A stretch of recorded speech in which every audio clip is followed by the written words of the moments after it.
यूहन्ना आरिफ का मुकाशफा बाब 19।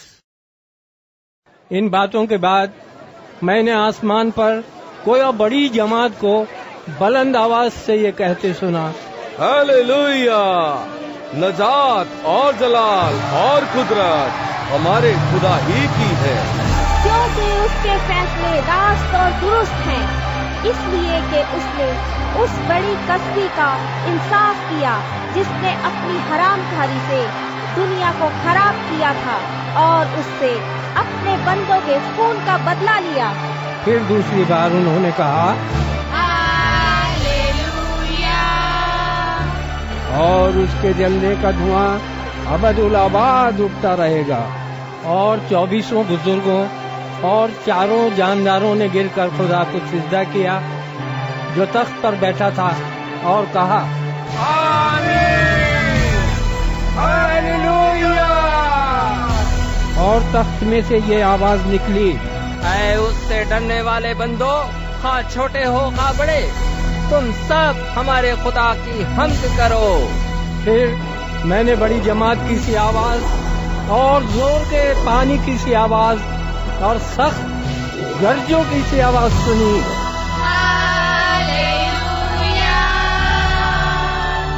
इसलिए खुदावन हमारा खुदा कादिर मुतलक बादशाही करता है। आओ हम खुशी करें और निहायत शादमान हो और उसकी तमजीद करें, इसलिए कि बर्रे की शादी आ पहुंची और उसकी बीवी ने अपने आप को तैयार कर लिया और उसको चमकदार साफ महीन कतानी कपड़ा पहनने का इख्तियार दिया गया, क्योंकि महीन कतानी कपड़े से मुकद्दस लोगों की रास्तबाजी के काम मुराद हैं। और उसने मुझसे कहा, लिख, मुबारक है वो जो बर्रे की शादी की ज़ियाफत में बुलाए गए हैं। फिर उसने मुझसे कहा, ये खुदा की सच्ची बातें हैं। और मैं उसे सिजदा करने के लिए उसके पांव पर गिरा। उसने मुझसे कहा, खबरदार, ऐसा ना कर। मैं भी तेरा और तेरे उन भाइयों का हम खिदमत हूँ जो यीशु की गवाही देने पर कायम हैं। खुदा ही को सिजदा कर, क्योंकि यीशु की गवाही नबूवत की रूह है। फिर मैंने आसमान को खुला हुआ देखा और क्या देखता हूँ कि एक सफेद घोड़ा है और उस पर एक सवार है जो सच्चा और बरहक कहलाता है, और वो रास्ते के साथ इंसाफ और लड़ाई करता है। और उसकी आंखें आग के शोले हैं और उसके सर पर बहुत से ताज हैं, और उसका एक नाम लिखा हुआ है जिसे उसके सिवा और कोई नहीं जानता। और वो खून की छिड़की हुई पोशाक पहने हुए है और उसका नाम कलाम खुदा कहलाता है।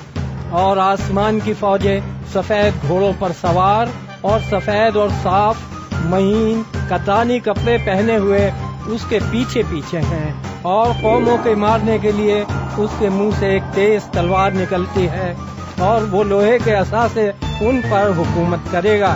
और वो कादिर मुतलक खुदा के सख्त गजब की मै के हौज में अंगूर रौंदेगा, और उसकी पोशाक और रान पर ये नाम लिखा हुआ है, बादशाहों का बादशाह और खुदावंदों का खुदावन। फिर मैंने एक फरिश्ते को आफताब पर खड़े हुए देखा, और उसने बड़ी आवाज से चिल्लाकर आसमान में के सब उड़ने वाले परिंदों से कहा, आओ खुदा की बड़ी ज़ियाफत में शरीक होने के लिए जमा हो जाओ, ताकि तुम बादशाहों का गोश्त और फौजी सरदारों का गोश्त और जोरावरों का गोश्त और घोड़ों और उनके सवारों का गोश्त और सब आदमियों का गोश्त खाओ, हुआ आजाद हो, हुआ गुलाम, हुआ छोटे हो, हुआ बड़े। फिर मैंने उस हैवान और जमीन के बादशाहों और उनकी फौजों को उस घोड़े के सवार और उसकी फौज से जंग करने के लिए इकट्ठे देखा, और वो हैवान और उसके साथ वो झूठा नबी पकड़ा गया जिसने उसके सामने ऐसे निशान दिखाए थे जिनसे उसने हैवान की छाप लेने वालों और उसके बुत की परस्तिश करने वालों को गुमराह किया था, वो दोनों आग की झील में जिंदा डाले गए जो गंधक से जलती है, और बाकी उस घोड़े के सवार की तलवार से जो उसके मुंह से निकलती थी कत्ल किए गए, और सब परिंदे उनके गोश्त से सेर हो गए।